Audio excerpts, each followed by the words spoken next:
I've been searching the world for 20 years to find someone who can challenge me. First time in years, I'm going in there as a challenger, not a champion. And I believe I'm better as a challenger, always, because I've got that goal of achieving something again.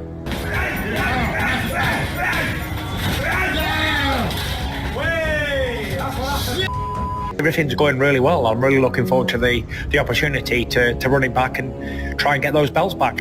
So I want to get that. I'm hungry for the revenge now, and I'm in camp already. I've been training 4 weeks already.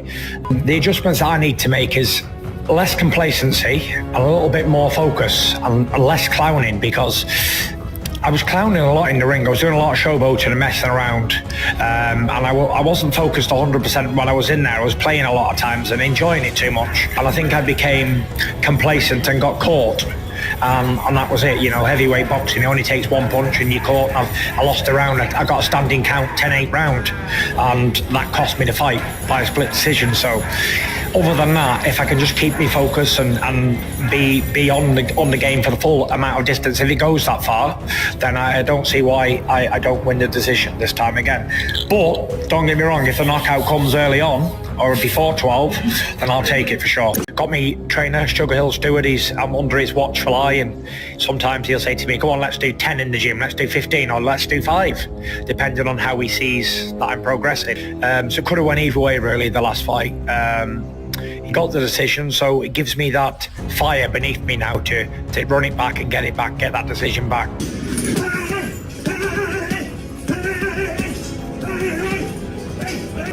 21st of December, I've got to put it right, and that's it. Do the best we can. Do you believe you stopped Oleksandr Usyk in a rematch, Tyson? It looks like I'm going to have to, because I didn't get the decision last time out, so I'm going to have to knock him out this time. Obviously, he's got a decision over me. He hasn't beat the Gypsy King, he knows that deep down. He did beat me. Listen, they've had to give me a dodgy decision to get a victory over me, and that says a lot after 17 years. In the span of just a few short years, Tyson Fury has etched his name into the annals of boxing history.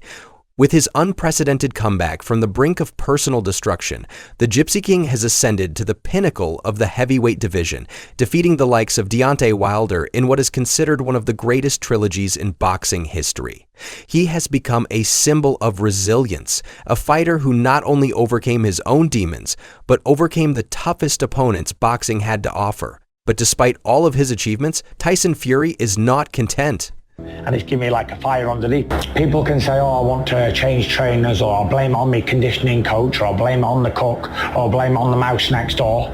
You know, I'm not interested in all that. Same team, same everything. I know what I got to do. I thought I won the fight last time. I give him a full fight. Me being boxing all my life and watching boxing my whole career, I give him round 8, 9 and 10. And round 9 was a 10-8. So that's what I give him out the fight, but obviously. What drives a man who's already done it all? Why, after years of ruling the heavyweight division, does Tyson Fury continue to seek challenges that could risk everything he has fought for? The answer lies not in the belts he has won, but in something far deeper. For Fury, it has never been about the material accolades. The Gypsy King is driven by the quest to prove that he is, unequivocally, the best heavyweight boxer to ever step into the ring. His fight against Oleksandr Usyk, a man who took one of Fury's most prized titles, the WBA heavyweight belt, is a fight of redemption. But this fight means more than just another step towards cementing his legacy. It's about avenging his only blemish in nearly a decade and proving to the world that Tyson Fury is not a man to be underestimated. The judges saw it a bit different. A couple of them did. One of them had me winning. That's what it was. It was as close as it can be. Indeed. Didn't get the nod of the night. I'll make it right next time. Not the end of the world. I've got another 9 to go. I'm feeling pretty good, you know. It's very important at this level with my experience not to do too much, not to leave it in the gym. And I know a lot of people think, oh, well, the harder you train, the better it is. Definitely not. You can leave it all in the gym and have nothing left on the night. You know, after being undefeated for nearly 2 decades, 17 years, I thought, like, maybe 10 years ago, 5 years ago, I thought, like, oh, if I ever get knocked out or lost, I don't know what would happen. And it's happened, and nothing's changed. I'm still doing the same old. Nothing changes in the day of dad. I suppose if I was on my own in a penthouse in Miami with a supermodel and a Ferrari and a poodle, then things might have changed. Considering I'm not that type of a person, I'm just doing the same old stuff I always do. Nothing much has changed.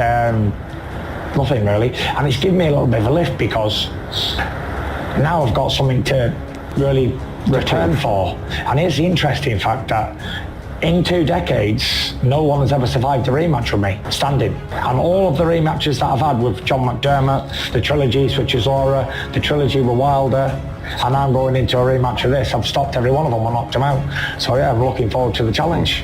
The second fight will be different, like the second fight for Wilder was going into the rematch with Usyk.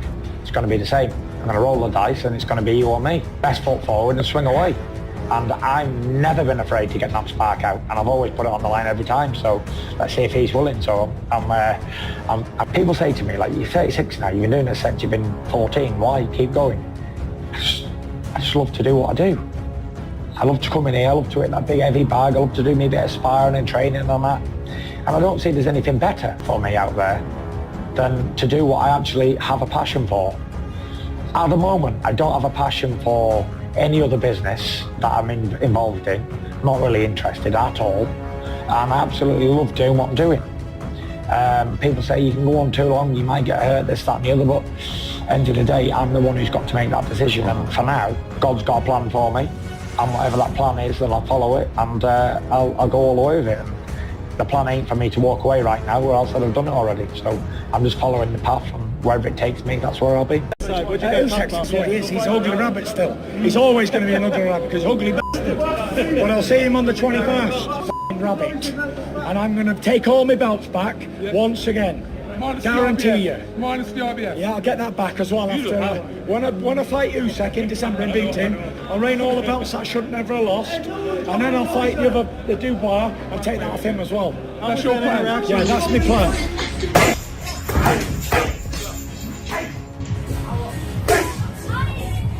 He's fighting Usyk again. Yeah. Oh man, that's a tough fight. It's rare that someone with that kind of technique gets into the heavyweight division. If you watch the Usyk fight, he was touching Usyk up in the beginning of the fight. Yeah. I mean, that reach and that jab, the accuracy that he has, technique and huge. And the heavyweights were never really that good. When you get up to the heavyweight division, it tends to be like a lower bar. He was doing really well in that fight until he started to slow down a little bit, and Usyk wound up just catching him. Total midget Usyk. He's so talented. He's so small for a heavyweight too. He's non-stop movement and his footwork and everything. It's so different than anybody else. When I beat Usyk next time, God willing, I do what I believe I can do. My own promoter said recently, today, in an interview when we both sat there, like, you win this and you're back on top and there's no talking point, like, that's it, you put it behind you. And I said, no, Frank, that's not what we're gonna do. When I win this fight with Usyk, then there has to be a third fight. There has to be. Because if you win one and I win one, then there has to be a third fight. Regardless who won the second one, there has to be a third fight to see who is the best out of us two. One each, one decider. And that's what I'll look for after that. And then after that's done, in next year, maybe February or March, then I'll look for the winner of the rematch between AJ and Dubois. Let's just face it, if someone knocked me out in 5 rounds, the last thing I'd want to do is fight somebody else. I'd want to fight the mother who knocked me out. Isn't that what fighting men do? It's very important for me to not do that right now. A lot of inexperienced people will say to you, have you run further than you've ever run? Have you trained harder than you've ever trained? The answer is no, because you can only train a certain amount of hardness and run a certain amount of miles before you leave it all in the gym. I'm looking forward to the event. I'm looking forward to the fight. You know, the last fight we had in May, it was a close fight. He won on a split decision by a point. Every champion's journey is defined not just by their victories, but by their preparation. Behind every knockout, every victory, every belt won, there is a process that shapes a fighter. Tyson Fury's training camp for his rematch against Oleksandr Usyk is a statement in itself. He is ready, but he's also aware of the stakes. In the lead up to the rematch, Fury has been working under the guidance of his trainer, Sugar Hill Stewart. Sugar Hill has been instrumental in refining Tyson's skills, taking the raw talent of the Gypsy King and adding layers of technical precision to his already imposing physical presence.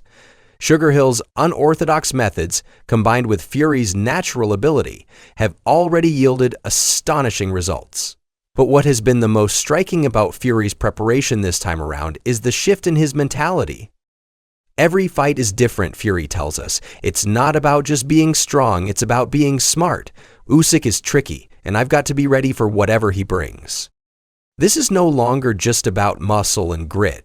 It's about focus, discipline, and adapting to an opponent who demands the best. And when Fury speaks of his training camp, it's clear that this time there is no room for distractions. Fury is accustomed to unorthodox training regimens. His famous 400-pound weight loss transformation is one of the most legendary stories in boxing. But this time, Fury's training is different. Sugar Hill's philosophy is about precision and explosiveness. Fury spends hours working on footwork, ring movement, and, perhaps most importantly, his defense. However, what truly stands out is the psychological shift. In his previous camps, Fury had been known to take liberties, showboating, clowning in the ring, almost as if he was playing with his opponents. But this time, Fury has a point to prove, and his commitment to the fight is unparalleled. His respect for Usyk, the former cruiserweight champion turned heavyweight sensation, is palpable. He's not going to underestimate Usyk the way he might have done in the past. Sugar Hill Stewart's influence cannot be overstated. Fury's boxing coach for the past several years, Sugar Hill is known for his no-nonsense attitude. His training sessions are grueling, but they always result in results. Under his guidance, Fury's defensive game has improved significantly, and his punching power has become even more dangerous. Sugar Hill, speaking candidly about the camp, says, "Tyson has always had the ability to be great. What we're doing now is refining that ability to ensure he's got everything in his arsenal to defeat Usyk." Fury's workout schedule is intense, but it's also controlled. He knows the balance between pushing his body to the limit and maintaining enough energy for the fight. The goal isn't to burn out in the gym, it's about being fresh and mentally sharp when he steps into the ring. There's a fine line between overtraining and undertraining, says Fury. It's all about knowing when to push harder and when to pull back. As for the question of how much Fury is training compared to previous camps, the answer is clear. This time he's training smarter. The stakes are higher, and Fury knows it. Tyson Fury's first fight against Oleksandr Usyk was billed as one of the most eagerly anticipated heavyweight bouts of the decade. Fury, the undefeated Gypsy King, against Usyk, the slick, technically brilliant, former cruiserweight king who had already proven himself as a formidable force in the heavyweight division. The fight was close, and for Fury, it was a bitter pill to swallow. While many felt the split decision could have gone either way, Fury was left with one undeniable truth: he had not performed at his best. What happened that night? Despite Fury's towering size and natural talent, Usyk's footwork and ring IQ presented a challenge that Fury had not fully prepared for. Fury admits that he became too complacent, allowing Usyk to control the pace of the fight. There was a moment of arrogance in his approach, perhaps believing that his natural size and strength would be enough to overpower Usyk. The result was a decision loss that Fury still can't shake off. Why wasn't he focused? Why did he allow himself to clown around in the ring, enjoying the spectacle more than the fight itself? These questions have haunted Fury ever since that night. I should have been more disciplined. I got caught out, Fury admits. I gave him too much respect and not enough attention.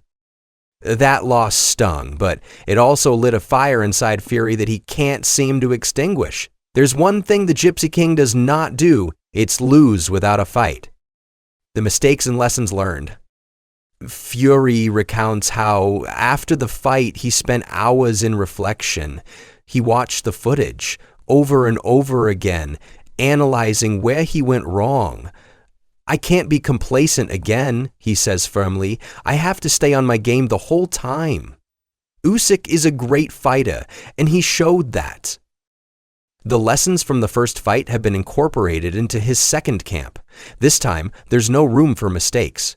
The Gypsy King has vowed to be focused from round 1 to the final bell, prepared to make the adjustments needed to secure victory. Joe Rogan, a man who has seen countless fighters come and go, has recently been vocal about his admiration for Tyson Fury. On his popular podcast, Rogan expressed genuine shock at the transformation he's seen in Fury's training. You know, Tyson is a freak. The guy's been doing this for so long, but what's crazy is how he keeps evolving. The training he's doing now, especially under Sugar Hill, it's different. He's more focused, more disciplined. I'm really excited to see what he brings to the next fight with Usyk. Rogan's words reflect the broader shift in how people view Tyson Fury's approach to boxing. What once seemed like a chaotic, unpredictable force is now a calculated and disciplined fighter. Has Tyson Fury truly transformed himself into a fighter who can beat Usyk? His commitment to the fight is undeniable. With Sugar Hill's training methods and the lessons learned from past mistakes, Fury looks like a different fighter, an older, wiser version of the man who defeated Wilder and took down the world. But with age comes the inevitable question: is this the last chapter of Tyson Fury's legendary career, or is there more in the tank for the Gypsy King to prove? As Tyson Fury prepares for his rematch against Usyk, there's no denying the magnitude of what lies ahead. Victory would not only mean regaining the titles he lost, but it would also reinforce his claim as the greatest heavyweight of his era. He would have beaten Usyk at his best and reasserted his dominance in the sport. But what happens if Fury loses again? Does his legacy take a hit? Or does he still remain one of the greatest heavyweights of all time? How much does this rematch mean to Tyson Fury, and how much does it mean to the world of boxing? For now, the Gypsy King is laser-focused. He's training with a level of discipline that even Joe Rogan finds shocking. With every punch, every movement, every moment of his camp, Fury is preparing to answer the biggest question of his career. Can he beat Usyk? As the world waits for Tyson Fury to step back into the ring for his rematch with Oleksandr Usyk, there's one thing that remains certain. Tyson Fury is not finished. Not by a long shot.